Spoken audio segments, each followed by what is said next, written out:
Aqui, os verdadeiros não se calam e o mal perde a voz. Que aqui ainda dentro do capítulo de número 3, né? Entramos no capítulo de número 3, porque logo depois ali no capítulo 2 tem a plantação do jardim que eu comentei, tem a criação de Eva, no capítulo 3 vai ter a serpente, tem a queda, tem as desculpas, né? E agora, antes deles serem expulsos do jardim, no capítulo de número 3, pessoal, é interessante que nasce a primeira promessa sobre a vinda de Jesus Cristo. Gênesis capítulo 3, verso de número 15.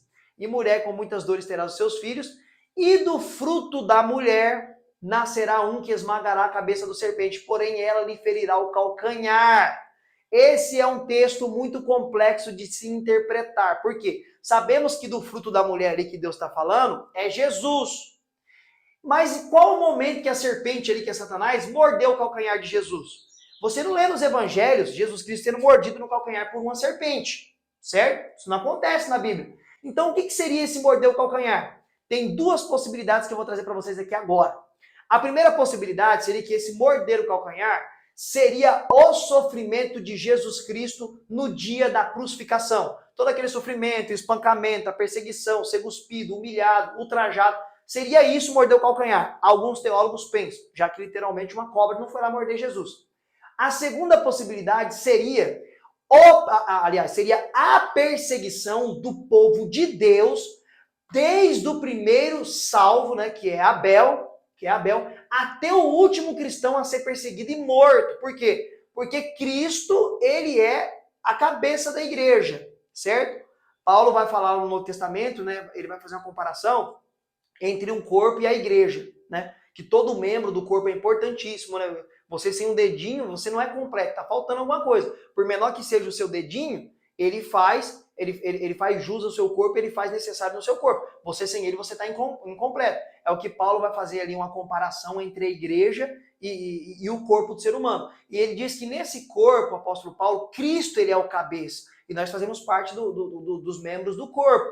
Então, dentro desta ideia, cogita-se que morder o calcanhar seria a perseguição do povo de Deus até o último cristão morrer, que é perseguido através das forças de Satanás para aniquilar o povo de Deus. Essa é uma interpretação bem legal, tem essas duas possibilidades. Lembrando que eu falei que eu sempre vou trazer mais de uma possibilidade para você entender esses textos de difícil interpretação, ok? Eu entendo que possivelmente a melhor interpretação para este texto em especial seria a perseguição do povo de Deus desde o primeiro cristão até o último cristão, ok? Eu entendo que essa seria a interpretação mais legal.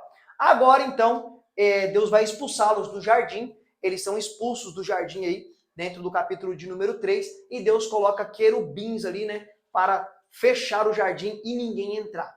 Perguntas que não se calam. Na onde foi parar este jardim? Na onde está esse jardim, sendo que Deus colocou anjos lá para proteger, para que ninguém entrasse? E por que Deus não queria que ninguém entrasse? É simples, pessoal, porque dentro do jardim do Éden também tinha a árvore da vida eterna. É isso mesmo. A árvore da vida eterna também estava dentro do jardim do Éden. E o próprio texto diz, para que o homem não coma da árvore da vida e viva eternamente, o homem foi expulso do jardim do Éden. Então Deus expulsou eles para protegê-los, para eles não viverem eternamente em pecado. Porque o que dá a se entender é o seguinte, se Adão e Eva, depois que eles pecaram, comessem da árvore da vida eterna, Adão e Eva estariam até hoje aí vivendo eternamente em pecado. Então Deus tira eles do jardim para que eles não comam da árvore da vida eterna e vivessem eternamente em pecado. Então Deus foi misericordioso com eles. E detalhe, lembra que eu falei que Adão cometeu vários erros? Tem outro grande erro que Adão cometeu. Você já leu na sua Bíblia em algum momento Adão pedindo perdão para Deus? Você não vê Adão pedindo perdão. Ele é expulso do jardim e Deus ali cobre eles com túnicas e peles de animais, remontando aqui o primeiro sacrifício e já apontando para a expiação de Cristo, né? Porque as vestes de animais cobriu as nudez dele, né? Cobriu o corpo nu, já mostrando que Cristo, com o seu sacrifício, cobriria a nossa nudez de pecado. Não que ser nu é pecado, é um simbolismo, tá, pessoal? A nudez não é pecado, pessoal. A nudez ela é um crime quando você sai na rua porque é atentado ao pudor, né? A nudez ela se torna pecado nesse sentido aí. Mas essa ideia de Deus já cobrir eles com a pele de animal já remonta que Deus foi o primeiro que fez um sacrifício de animal para cobrir ali o homem ali da sua nudez, o homem poder sair do jardim e não estar mais nu, ok? E eles são expulsos do jardim aí, galera. E agora no capítulo de número 4 aí, o que vai acontecer? Vai nascer Caim e Abel. Eles irão nascer aí, Caim e Abel, pessoal. E é muito importante aqui, por quê? Porque tem uma posição teológica que entende que de dentro do jardim saiu uma grande multidão, ou seja, né, teve Adão e Eva e eles tinham já procriado dentro do jardim e eles saíram dali, pessoal, com uma multidão de filhos. Por que eu não sou muito favorável a essa posição? Por quê? Porque o texto mostra que quem pecou foi Adão e Eva, não mostra eles dando mais para ninguém. Se eles tivessem filho, automaticamente os filhos também teriam comida e estaria citado no texto. E se eles foram expulsos porque comeram, e não mostra os filhos deles comeram, por que Deus expulsaria quem não pecou? Não faria sentido, né? Porque quem errou foi Adão e Eva, não mostra os filhos deles errando, né? A não ser que o pecado passasse de forma espiritual e mística para a descendência de Adão, que não faz sentido nenhum. Seria pecado se tivesse filhos e eles tivessem comido. Mas o texto mostra que eles tiveram um filho fora do jardim. E aí vai ter uma outra grande dúvida, né? Dúvida. Quanto tempo eles viveram no jardim sem pecar? Não sabemos, porque a Bíblia não fala se eles ficaram lá uma semana sem pecar, 1 ano sem pecar, 10 anos sem pecar, 1000 anos sem pecar. Talvez não tenha sido tanto tempo, porque mostra que eles tiveram um filho logo após que eles saíram do jardim. Então dá a entender que talvez não tenha sido tanto tempo que eles viveram dentro do jardim ali sem pecar, ok? Porque logo que eles saem do jardim é citado ali Caim e Abel, e já mostra eles adulto, grande, né? É claro, pessoal, que Adão e Eva não tinham só esses filhos. Eles tiveram outros filhos e o próprio texto vai dizer que Adão e Eva tiveram filhos e filhas. Que aí vai ter uma pergunta aqui que muitas pessoas fazem e é fácil de explicar, né? Porque o que vai acontecer aqui é o seguinte: nasce Caim e Abel, já mostra eles adultos, Abel oferece melhor sacrifício. Por quê? Porque você vê que a ideia de sacrifício a Deus já nasce aqui com os filhos de Adão. Então tem alguns que falam aí que o povo hebreu copiou os outros povos em oferecer sacrifício para Deus. Nada disso. Já mostra aqui que logo os descendentes de Adão, né, que foi na onde que foi preservado ali como servir a Deus, ou o jeito de se agradar a Deus com sacrifício, nasceu aqui. Caim e Abel vão oferecer sacrifício. Abel oferece melhor sacrifício. Por quê? Porque ofereceu do melhor do seu rebanho, ou seja, ofereceu uma vida em sacrifício a Deus. E Abel, Abel ofereceu o melhor do seu sacrifício, que foi do seu rebanho, e Caim ofereceu daquilo que colheu. Um agradou mais a Deus e o outro não. Aí alguém pergunta por que aquele que ofereceu o animal agradou mais a Deus, que ofereceu, na verdade, o melhor da colheita não agradou mais a Deus. Porque estava dentro da intenção, pessoal. A intenção de adoração. Deus sondou o coração daqueles que estavam levando sacrifício para ele. E isso causou uma grande inveja em Caim, a chegar ao ponto dele ser o primeiro homicida do mundo, né? Assassino, né? O primeiro que cometeu um assassinato. Então tem essa história trágica de Caim matando Abel. E o texto vai dizer que depois disso ele saiu andando errante, Deus marcou ele na testa, né? Com algum sinal que nós não sabemos.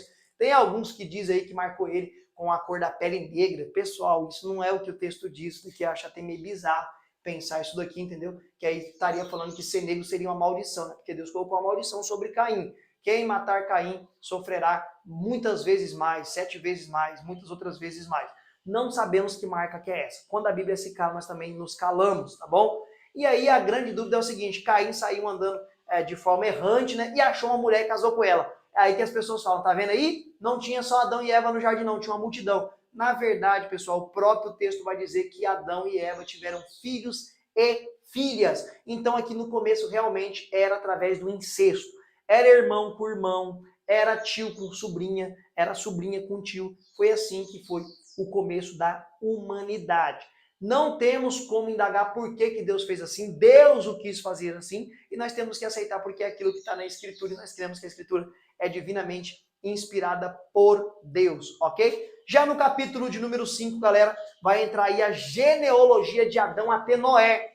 É muito interessante você também perceber que do capítulo 1 do livro do Gênesis até o capítulo de número 11, Moisés, que está escrevendo esse livro aqui, ele vai correr de uma forma muito rápida, porque a intenção de Moisés é chegar logo em Abraão. É o que ele quer. Por quê? Porque os hebreus descendem de Abraão e a promessa é feita para Abraão. Então aqui vai passar milênios de uma forma muito rápida. Ele não detalha muitas coisas que nós temos curiosidade, não está detalhado, porque ele quer chegar logo em Abraão, que ali é a partir do capítulo de número 11 e 12 ali, que já vai ter a história de Abraão. Então aqui no capítulo 5 vai ter a genealogia de Adão até Noé, que é lá o homem que Deus vai achar sinceridade no coração dele para poupar a sua família, que vai entrar já sobre o dilúvio, que aí vai ficar para a próxima aula. Agora, para terminar essa primeira aula, pessoal, tem aqui perguntas frequentes sobre estes capítulos que eu quero responder para vocês. Então vamos lá. As perguntas que tem frequentemente sobre estes capítulos. Qual o versículo em Apocalipse que fala sobre a luz do mundo, né? Que eu falei no começo lá,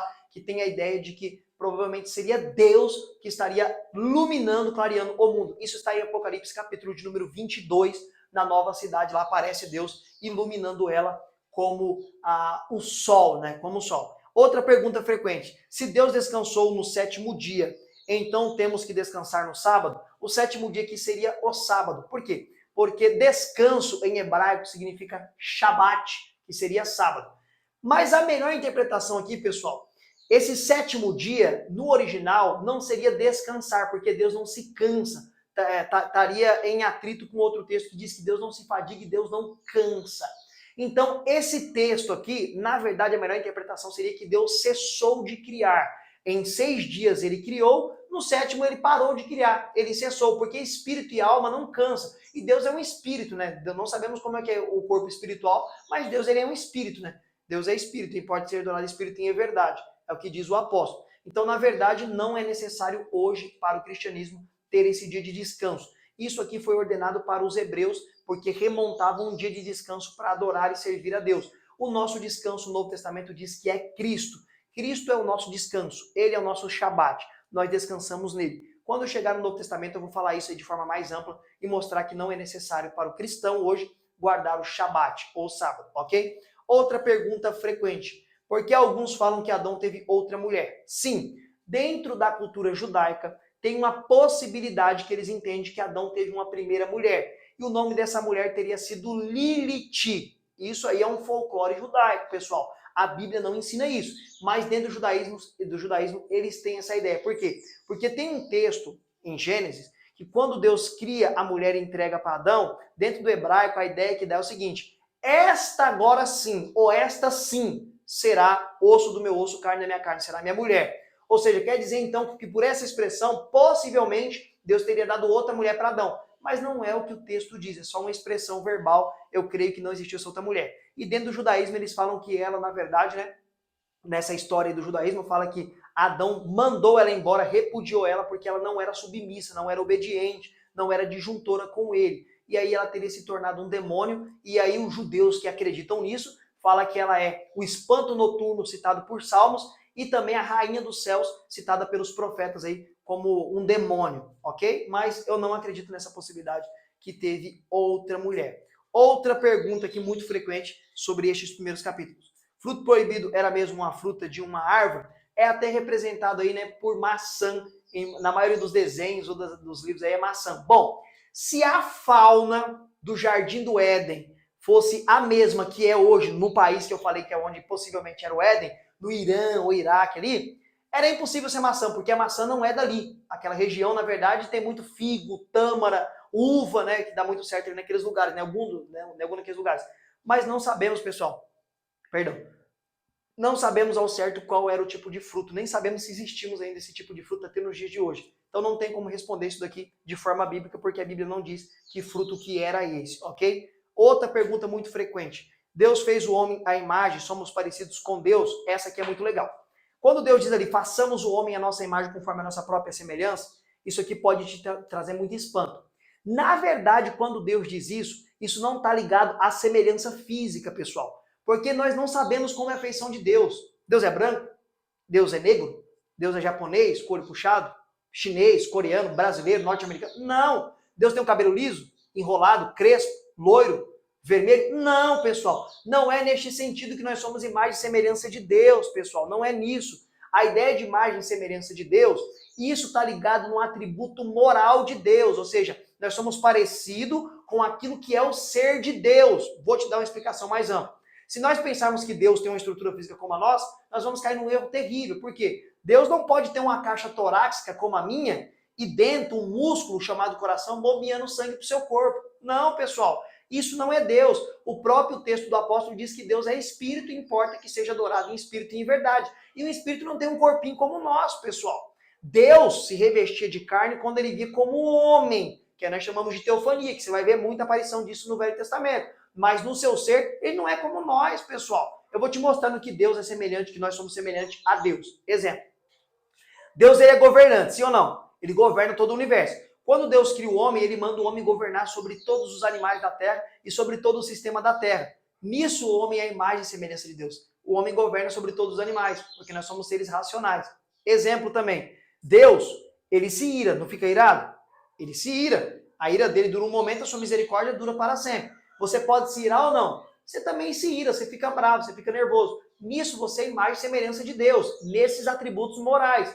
Exemplo, Deus, ele ama, não ama? Claro que ele ama. Ele é todo amor. Você também não tem a capacidade de amar? Claro que você não consegue amar como Deus ama com a mesma dimensão. Mas você ama seu pai, sua mãe, seus filhos, seu marido, sua esposa, seu namorado. Enfim, Deus, ele perdoa, não perdoa? Você também não tem a capacidade de perdoar? Claro que você não perdoa como Deus, mas você consegue perdoar alguém que erra contra você, alguém que peca contra você. É nisso que você é imagem e semelhança de Deus, pessoal.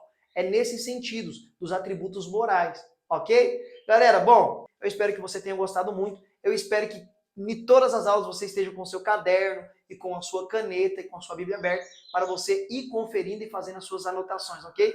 E eu te espero para a próxima aula aí, com a graça de Cristo Jesus, e até lá.